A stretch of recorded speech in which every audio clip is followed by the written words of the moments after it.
என்னோட பிளேன் சும்மா சல்லுன்னு பறக்குதுல. கோபு, ஓடாத நில்லு.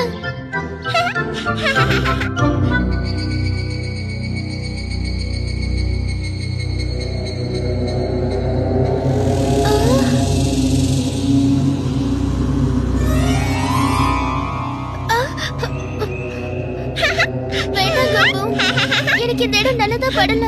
எனக்கு பயமா இருக்கு.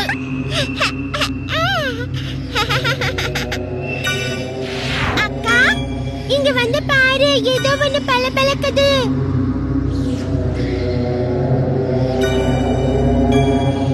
ஓ,